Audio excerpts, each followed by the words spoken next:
कभी सोचा है लाखों रुपए पढ़ाई में खर्च करने के बाद सालों की मेहनत और फिर भी मंथ एंड पर जो सैलरी आती है वो एक रोड साइड मोमो या चाट वाले से कम होती है।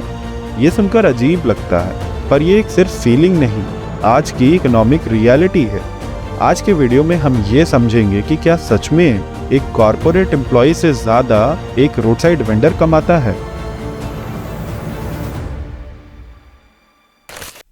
इंडिया में हर साल लाखों स्टूडेंट्स ग्रेजुएट होते हैं। इंजीनियरिंग, एमबीए, बीकॉम, बीएससी, सबका एक ही सपना होता है, अच्छी सैलरी हो, सिक्योर जॉब हो और मेंटल पीस। पर ग्राउंड रियलिटी तो ये है कि फ्रेशर्स की स्टार्टिंग सैलरी 20 से 25 हज़ार रुपये के आसपास होती है, जो टीयर 2 और टीयर 3 सिटीज़ में और भी कम हो सकती है। मेट्रो सिटीज़ में ये अमाउंट सुनने में ठीक ठाक लगता है, पर रेंट, ट्रैवल, फूड और लाइफस्टाइल का अगर खर्च हटा दें तो मंथली सेविंग्स के नाम पे कुछ खास बचता नहीं है। अब इसी पिक्चर के दूसरे साइड पे एक रोड साइड फूड वेंडर को रखते हैं, जो ना डिग्री दिखाता है ना लिंक्डइन प्रोफाइल, पर डेली के हज़ारों रुपए कमाता है। मान लीजिए एक एवरेज फ्रेशर 25,000 रुपये महीना कमा रहा है। इसका मतलब एनुअल पैकेज 3 लाख रुपए। पीएफ और प्रोफेशनल एक्सपेंसेस के बाद इन हैंड सैलरी काफ़ी कम हो जाती है। ऑफिशियली वर्किंग आवर्स 9 to 6 होते हैं, पर ग्राउंड रियलिटी काफ़ी अलग होती है। Late night calls, urgent deadlines और कई बार वीकेंड्स पर भी काम करना पड़ता है। इसके साथ परफॉर्मेंस प्रेशर भी होता है, और ये प्रेशर पूरे साल रहता है क्योंकि इंक्रीमेंट इसी पे डिपेंड करता है। इंक्रीमेंट साइकिल भी काफ़ी स्लो होता है, एवरेजली सिर्फ 5 से 10% एनुअली, और जॉब सिक्योरिटी पूरी तरह मार्केट के मूड पे डिपेंड करती है। अगर हम पहले सिर्फ लेऑफ्स का एब्सोल्यूट नंबर देखें तो पिछले साल आईटी सेक्टर में काफ़ी बड़े स्केल्स पर जॉब कट हुए हैं। टीसीएस ने लगभग 12,000 एम्प्लॉयज़ को वर्कफोर्स से रिलीज करा। इन्फोसिस में ये नंबर और ज़्यादा था, लगभग 26,000 लोगों का ले ऑफ हुआ। विप्रो ने भी करीब 24,500 जॉब कट किए, और टेक महिंद्रा के केस में लगभग 10,600 एम्प्लॉयज़ को निकाला गया। और ग्लोबल लेवल पर एक्सेंचर ने लगभग 11,000 जॉब कट किए हैं। अब अगर इसी डेटा को कंपनी के टोटल वर्कफोर्स के परसेंटेज के एंगल से देखें तो पिक्चर थोड़ी और क्लियर हो जाती है। टीसीएस का टोटल वर्कफोर्स लगभग 6 लाख का है, इसीलिए 12,000 ले ऑफ परसेंटेज के हिसाब से सिर्फ 2% बनता है। इन्फोसिस के लिए ये 8%, विप्रो का वर्कफोर्स 2,30,000 का है और 24,500 जॉब कट्स परसेंटेज में देखें तो लगभग 10 to 11% बनता है। टेक महिंद्रा के लिए ये रफली 7% से ज़्यादा का वर्कफोर्स कट था। एक्सेंचर का वर्कफोर्स लगभग 7.9 लाख का है ग्लोबली, इसीलिए 11,000 ले ऑफ परसेंटेज के हिसाब से 1.4% के आसपास बनता है। इसका डायरेक्ट इम्पैक्ट फ्रेशर्स और मिड लेवल एम्प्लॉयज़ दोनों पर पड़ा। कई जगह हायरिंग स्लो है, ऑफर्स डिले हो रहे हैं और जॉब सिक्योरिटी एक बड़ा क्वेश्चन मार्क बन गई है। अब चलते हैं रोड साइड वेंडर की तरफ। एक एवरेज मोमो या चाट स्टॉल मेट्रो सिटी में शाम 5 से रात 11 बजे तक लगभग 6 घंटे काम करता है। अब थोड़ा सिंपल मैथ्स करते हैं। अगर एक प्लेट की एवरेज प्राइस 50 से 60 रुपये है और डेली 200 प्लेट्स में बिक रहे हैं, तो डेली का रेवेन्यू हो जाता है 10 से 12 हज़ार रुपये। Raw material, gas, oil, helper की कॉस्ट और छोटा मोटा खर्चा निकाल भी दे तो एवरेज 30 से 40% नेट मार्जिन रह सकता है। इसका मतलब है डेली लगभग 3 से 4 हज़ार रुपये का प्रॉफिट।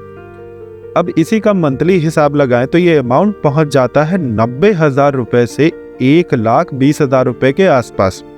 ये डिफरेंस काफ़ी बड़ा है जब हम इसे एक कॉर्पोरेट फ्रेशर की मंथली सैलरी से कंपेयर करते हैं। यहाँ सबसे इम्पॉर्टेंट बात यह है कि वेंडर का कैश फ्लो डेली होता है। उससे सैलरी के लिए पूरे महीने का वेट नहीं करना पड़ता, ना अप्रेजल की टेंशन, ना इंक्रीमेंट साइकिल का प्रेशर। लेकिन इसका ये मतलब नहीं कि हर रोड साइड वेंडर इतना कमाता है, मगर ये ज़रूर दिखाता है कि अगर लोकेशन अच्छी हो, प्रोडक्ट अच्छा हो और कस्टमर की डिमांड समझने आती हो तो शॉर्ट टर्म अर्निंग्स एक कॉर्पोरेट फ्रेशर से काफ़ी ज़्यादा हो सकती है। ये कहना बिल्कुल गलत होगा कि रोड साइड वेंडर्स की लाइफ इजी होती है। सबसे पहला रिस्क होता है हेल्थ का। हमेशा गाड़ी के धुएं, धूप और काफ़ी देर तक खड़ा होना पड़ता है। ऊपर से सेल्स काफ़ी हद तक वेदर पे भी डिपेंड होती है। एक्सट्रीम गर्मी, एक्सट्रीम बारिश या अचानक रोड ब्लॉक के जैसे दिखते हैं। डायरेक्ट इम्पैक्ट बिजनेस पर पड़ता है। लीगल परमिशंस भी एक बड़ा चैलेंज होता है। कभी म्यूनिसिपैलिटी का इशू, कभी पुलिस चेकिंग और कई बार बिना नोटिस के स्टॉल हटाने का प्रेशर।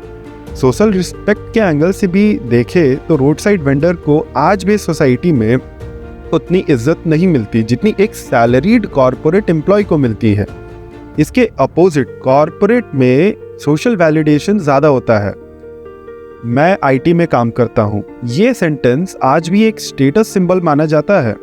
लेकिन रिस्क दोनों जगह है। कॉर्पोरेट वर्ल्ड में रिस्क होता है लेऑफ्स का, बर्नआउट का, स्लो ग्रोथ और जॉब इनसिक्योरिटी का, और वेंडर के केस में रिस्क होता है डेली इनकम और सर्वाइवल का।